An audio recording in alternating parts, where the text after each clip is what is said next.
बुलढाणा लोकसभा ही काँग्रेस पक्षाला सुटावी अन्यथा आम्ही राजीनामा देणार ही त्यांनी जी जबाबदारीचा पक्षावर जबाबदारीचा वापर केला आहे ही जी वृत्ती आहे ही पक्षाला हानिकारक असल्यामुळे पक्षाला विरोधी पक्षाला बळकटी मिळवण्यासाठी असल्याचा आमचा सर्वांचा ग्रह झाल्यामुळे आम्ही त्या सर्वांचा या पत्रकार परिषदेच्या माध्यमातून निषेध करतो।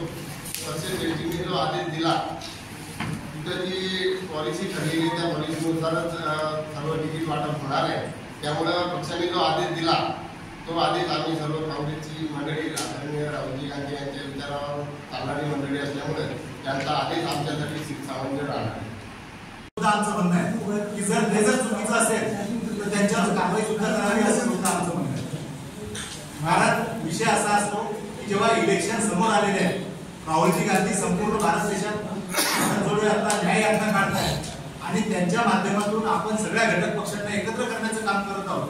तिथे कुठेतरी जेव्हा जागा सुटते तेव्हा निकष होतात, निकष ठरले जातात, त्या पद्धतीने चर्चा होते।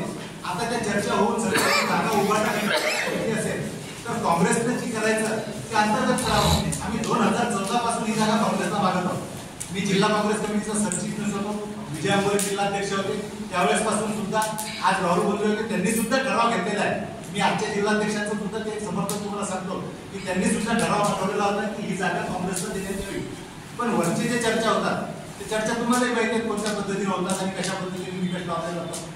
ती जागा जर उघडणारा सुटलेली असेल तर कार्यकर्त्यांचं म्हणणं कार्यकर्त्यांनी पदाधिकाऱ्यांसमोर मांडावं, प्रदेशला मुंबईला जावं, दिल्लीत जावं, राहुल गांधीजवळ मागणी मागावी। तुम्ही राहुल गांधीच्या इतक्या जवळ आहे तर तुम्ही राहुल गांधीजवळ जाऊन मागणी मागा ना। कोण जवळ जे कोणी असतील ते जे आपल्या पदाधिकारी जर आहेत हे जे मागणी मागतायत यांनी तिथं राणा पटोले तुमच्या मागे त्यांनी इंडिया आघाडीची स्थापना केली। विभिन्न विचाराचे पुरणपूर लोकशाहीवर विश्वास व संविधान टिकवण्याच्या कार्यात अग्रेसर असणारे देशातील 15 ते 20 घटक पक्ष इंडिया आघाडीत सामील झाले आहेत। इंडिया आघाडीमध्ये त्यांनी दिलं पाहिजे जिल्हाध्यक्षांनी सुद्धा मागणी केली आहे। मी तेच म्हणतो की तुमच्या जिल्हाध्यक्ष निष्क्रिय आहे, निष्क्रिय नाही आणि निष्क्रिय असं नाही म्हणत, कारण काँग्रेसच्या जिल्हाध्यक्ष काम करत आहेत। आम्ही निष्क्रिय म्हणणार नाही, ही जबाबदारी त्यांची आहे ना। ते पण पक्षासाठी मागणी का पुढे पक्षाकरता मागणी आज त्यांनी त्यांची पद्धत चुकीची आहे। तुमची सुद्धा पद्धत चुकी ना। तुम्ही ही गोष्ट घेऊन तुमच्या जिल्हाध्यक्षाकडे जायला पाहिजे। जिल्हाध्यक्षांना सांगितलं मी जिल्हाध्यक्षांची पूर्ण झालं, माझं जवळपास आज दुपारी 5 मिनिटं जिल्हाध्यक्षांची पूर्ण झालं। मी त्यांना तेही सांगितलं की म्हटलं भाऊ तुम्ही तुमची भूमिका क्लिअर करा नाहीतर जनतेत संभ्रम निर्माण होईल। मी ही माझी भूमिका मांडली करून विचारून त्यांनी तुम्हाला परवानगी दिली की पत्रकार नाही आम्ही पत्रकार परिषद मी कार्यकर्ता आहे, मी काँग्रेसचा कार्यकर्ता आहे आणि काँग्रेसचं आजचं जे वातावरण आहे किंवा देशातली जी परिस्थिती आहे त्या परिस्थितीशी जी चीड निर्माण झालेली आहे किंवा एक प्रकारे हुकुमशाही तानाशाही कोणाला उठवायचं जेलमध्ये टाकायचं ही जी पद्धत सुरू आहे ही पद्धत कुठेतरी थांबली पाहिजे। त्या लोकांना कुठेतरी थांबवलं पाहिजे। आमचं म्हणणं आहे की काँग्रेसला जाण्याचे नेते जेव्हा कुठेतरी काहीतरी करतात मग तुम्ही पदावर आहे, तुम्ही पदाच्या बाजूला जा, राजीनामे द्या, त्याच्यानंतर तुमची भूमिका मांडा। आजची पत्रकार परिषद घेण्याचा उद्देश काय? काल आमच्याच काही पदाधिकाऱ्यांनी बुलढाणा लोकसभा ही काँग्रेस पक्षाला मिळावी व न मिळाल्यास आम्ही पक्षाचे पदाचे राजीनामे देऊ। त्यांनी पक्षाला जी मागणी केली ती योग्यच आहे, परंतु पक्षावर जो दबाव तंत्राचा वापर केला तो योग्य नसल्यामुळे आज त्याचा खुलासा करण्यासाठी आम्ही आज पत्रकार परिषद घेण्यासाठी आपण जिल्हाध्यक्ष किंवा इतर वरिष्ठ पदाधिकाऱ्यांची पूर्वपरवानगी घेतलेली आहे। आमच्या सर्व सहकाऱ्यांनी मिळून ज्याची जबाबदारी घेतली होती आमच्यातल्या काही लोकांनी त्यांची परवानगी आज घेतली। काय मागणी करणार आहे जिल्हाध्यक्षाकडे ज्यांनी राजीनामे दिले त्यांच्यावर कारवाईसाठी?